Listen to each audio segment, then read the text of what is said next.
Let's be real, running fit fan. Running can take a lot of hours out of your week. You could be going anywhere from 4 to 10 hours, depending on the type of workouts, the type of training plan, how long you're going to be racing for, right?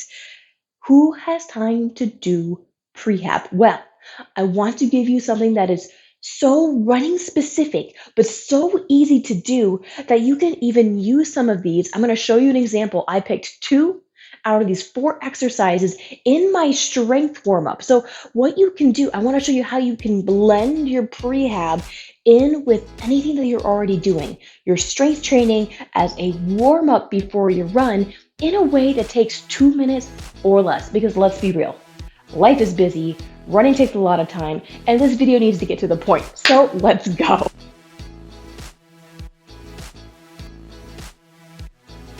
All right, Running Fit fam, real quick, how do you know whether your prehab is actually working for you? Because you're obviously putting the work in, but you don't want to be wasting your time doing exercises that don't serve you or your body or your running goals. So, how do you know?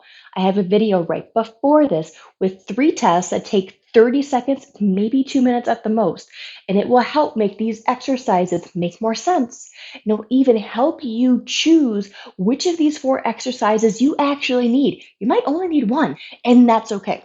But let's jump into the exercises right now. First one, if you've been here before, you've seen it. It is a 90-90 or a shin box, however you describe it. And there are a lot of variations on the internet. So if you have one you like, or you already are doing one, go ahead and keep that. Some will add a little pop up, a little glute bridge right here, which I've shown on my Instagram before. But really, this suffices. This is just fine to get you started.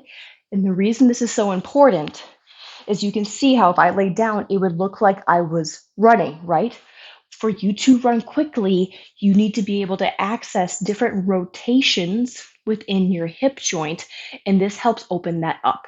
You can do this for literally 10 to 12 side to sides, 10 to 12 seconds, however you want to count it, but it can be fast. Next exercise. This is about single leg balance, activating your glutes so you know your glute is ready to work on your run, in addition to getting your core fired and your upper body working with you while you run. Because we know when you don't have good stability, good strength up here, you start running hunched over, you can't run fast, you can't run effective, your running economy sucks. So fix that before you run with this easy core exercise. Plank position, bring one knee up. You're going to swivel this knee between these two elbows. Can you see how this already looks like running?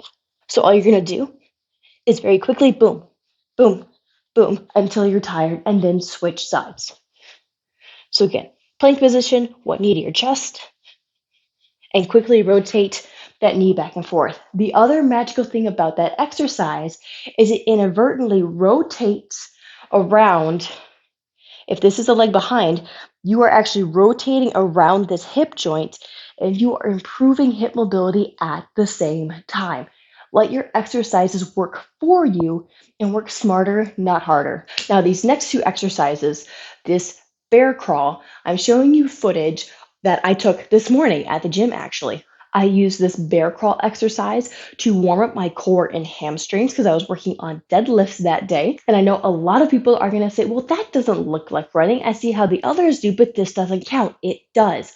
What we forget to train as runners is sequence. We all want to run fast, but have we taken the time to teach our body how to move quickly in running movements, in running positions? Now, I know you're going to say we don't run on our hands and knees.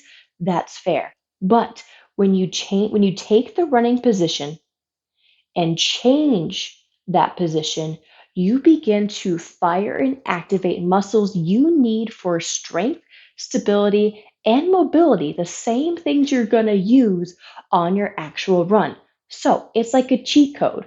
Why wouldn't you go ahead, activate these things ahead of time if it only takes 5 seconds, and then go on your run better, stronger, faster, and more resilient?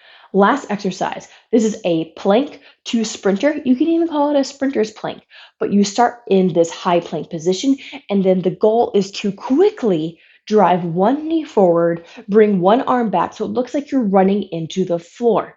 This one obviously looks like running. Now, the bear crawl is a very good warm up prior to trying to do this. This exercise takes a lot of brain and muscle coordination, so take your time. Alrighty, Benefit fam, I hope that those were helpful. I hope you can see how you can take these 4 exercises that look like running and serve you and your body and your training goals. And you can either do them all together or you can split them up as individual warm ups. It all depends on what your life, your running goals, and what that day allows. So, thank you for being here, Running Fit Fam. I never take it for granted. My name is Marie Witt. I am a practicing physical therapist, and I am so glad you're here. If you want to hang out more, please subscribe to my YouTube channel. Hang out with me on Instagram. I'm Dr. Whitfit over there, and my website has this information and so much more. Now, if you're looking for the tests that go with these exercises, I'll link them down below. Until next time, Running Fit Fam, dare to train differently.